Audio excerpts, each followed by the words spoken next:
Atanai, good afternoon, and thank you for joining us. So I wanted to begin by understanding your reference to Malvolio and the Shakespearean as you like it. First of all, what was your score in literature, if I may ask? I had an A in O-level literature, so I really used to follow Shakespeare's work.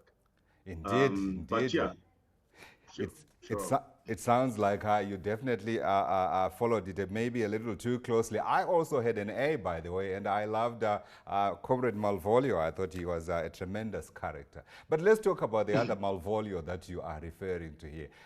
The reference that you make seems apt given the very, very difficult challenge. It's almost akin to a person who thinks they are bigger than they are. But break it down in terms of what the government is trying to do here.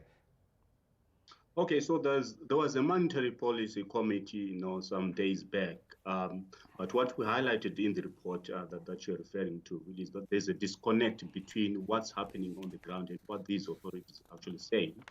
Because on the exchange rate front, what they say is that, the appropriate exchange rate should be around 5 to 8, thereabout. But within the general economy, I think there's a lack of confidence in the Zim dollar. We think that it was a bit premature for them to push for a Zim dollar, given that it's not really backed by anything. There's no real asset against it, and it's not pegged to any international currency. So there's a confidence deficit, and also the timing.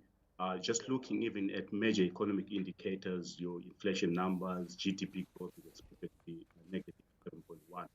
So they are going ahead to try and support a failing Zim dollar, in our view. And the next move would be then to inject new notes and coins.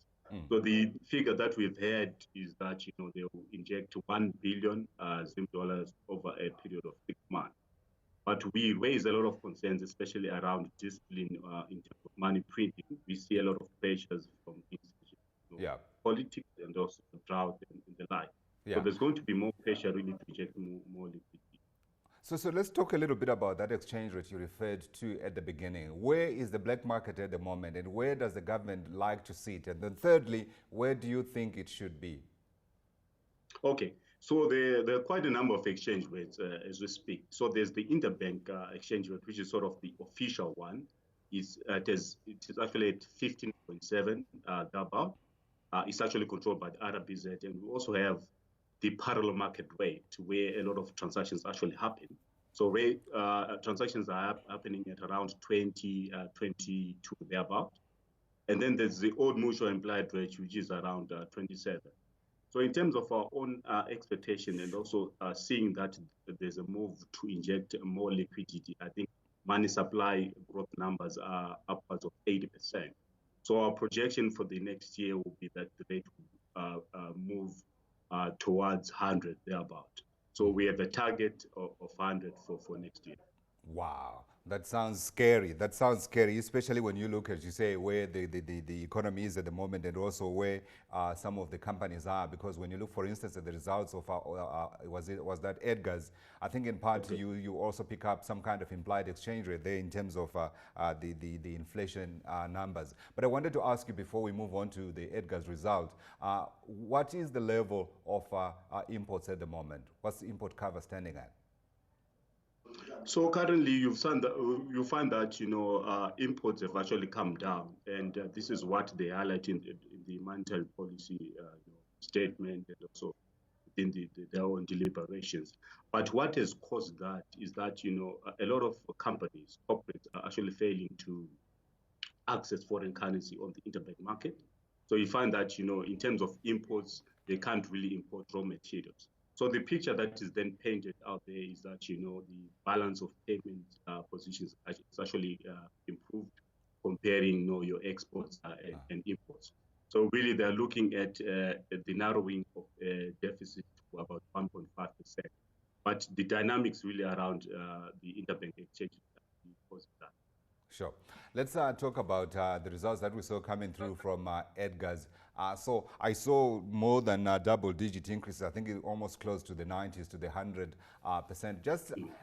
So I want to understand, in terms of those results, are they reflective of the inflationary pressures inside the economy, and to what extent? And then I also want to understand the discrepancy between those increases and the implied old mutual exchange rate. Okay, so you find that it's a trend that we've seen across a lot of companies here listed on the Zimbabwe Stock Exchange. What they are recording really are price movements or price level increases, because if you then look at your volume score, it's actually negative.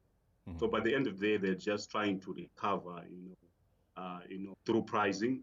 So really, you find that top line growth is actually quite significant. But another dynamic really is also the effect of fair value gains. As you know, some of these companies actually own properties, and properties are mostly valued in USD terms. So there's been a significant gain in valuations. So as a result, they're actually being booked in the income statement. So really, it doesn't really show to great performance, but it's also a result of just the inflation pressures. Right. And the difference with the implied old mutual exchange rate? Yes, so the quite, if you then use the implied rate to then look at what the inflation figure should be around, you find that, most of these performances are well below inflation. So really, estimates are putting the inflation rate at about 600%. So really, you find that, most of these companies have not really moved in line with inflation. Because by the end of the day, you also want to retain your market share, so you can't really push through price increases quite significantly. Yeah. And quickly, Badanai, one of the solutions that you suggest is Zimbabwe joining the RAND monetary area. Politically, is that an idea that the authorities have considered? And in terms of a practical solution, would that help Zimbabwe out of its current economic difficulties? So as indicated, we think that the deficit is really around your confidence issues, because once you then work around something that helps in terms of boosting confidence within the general populace, then it will definitely help stabilize the exchange. But also on the political side, we've seen, of course, the RBZ hanging on to money printing machines. So really shows you that on their part, they're not really willing to give up. In terms of controlling the monetary side of things. So really, there are a lot of dynamic. Yes, we have economic problems, but some of these decisions are being pushed through. Yeah. But that's the funny thing, isn't it? Because I know the finance minister, Mthuli Ncube, before he joined the government, favored Zimbabwe becoming part of the RAND monetary area. It does seem like after he joined the other politicians, he has been overruled, or maybe the opposition is stronger and it's coming from the other parts of ZANU-PF. Yes, what you say is true, because when he came in, he had a different sentiment, especially around the local currency. He suggested different ways, even suggested adopting some form of cryptocurrency. But then we've seen him backtracking, which suggests, of course, that there's a lot of political pressure. 100%.